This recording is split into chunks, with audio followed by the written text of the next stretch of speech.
తెలంగాణ ద్వారా మాజీ ముఖ్యమంత్రి నిన్న కాంగ్రెస్ పార్టీ జూబ్లీహిల్స్ అభ్యర్థి నవీన్ యాదవ్ పై చేసిన వ్యాఖ్యను తీవ్రంగా ఖండిస్తున్నాం. ఈ తెలంగాణ దొరకు Telangana SC SC minority BC ప్రజలంతా రెండు దఫాలుగా ఓట్లేసి ముఖ్యమంత్రిని చేస్తే తెలంగాణ ఉన్నటువంటి ఎస్సీ ఎస్సీ మైనార్టీ బీసీలతో ముఖ్యమంత్రి అయి తెలంగాణ ప్రజలకు ఒరగబెట్టింది లేదు.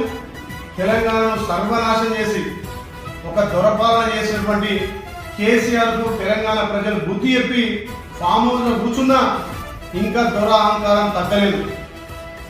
ఫామ్ హౌస్లో కుంభకర్ణం లెక్క 6 నెలలు తిని 6 నెలలు పడినట్టుగా చెట్టు కూర్చేసుకొని కూర్చొని ఫామ్ హౌస్ నుంచే ఇలా పరిపాలన ఆయన పార్టీ పరిపాలన అనిపిస్తున్నాడు. కనీసం వాళ్ళ పార్టీ ఆఫీస్కి వచ్చి చర్చ చేసే దిక్కు దివాలు లేదు. పార్టీ నాయకులనే ఫామ్ హౌస్ తీసుకొని ఫామ్ హౌస్ నుంచి నువ్వు జూబ్లీహిల్స్ అభ్యర్థి మా అభ్యర్థి గెలుస్తాడని చెప్తున్నావు. అసలు మీ అభ్యర్థికి డిపాజిట్ అని వస్తుందా?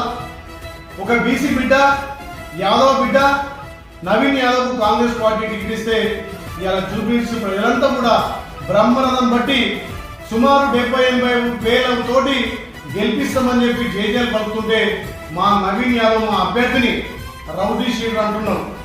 మరి నీ కొడుకు కేటీఆర్ ఇలా సల్మాన్ ఖాన్ అనే ఒక రౌడీ షీటర్ను 32 కేసులు ఉన్నటువంటి రౌడీ షీటర్ను ఇలా పార్టీలో చేర్చుకున్న నీతి మీది.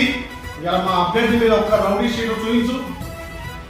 ప్రజలకు అన్ని విధాలు అందుబాటులో ఉండి ప్రజలకు సేవ చేస్తున్నటువంటి నవీన్ యాదవ్కు కాంగ్రెస్ పార్టీ టికెట్ ఇచ్చింది.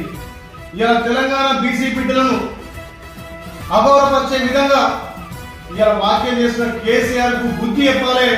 తెలంగాణలో బీసీ ఎస్సీ ఎస్సీ మైనార్టీలు కూడా ఈ కేసీఆర్ దొర అహంకారాన్ని వంచి చూపించాలంటే 1,00,000 మెజార్టీ తోటి నవీన్ యాదవ్ గెలిపించాలి.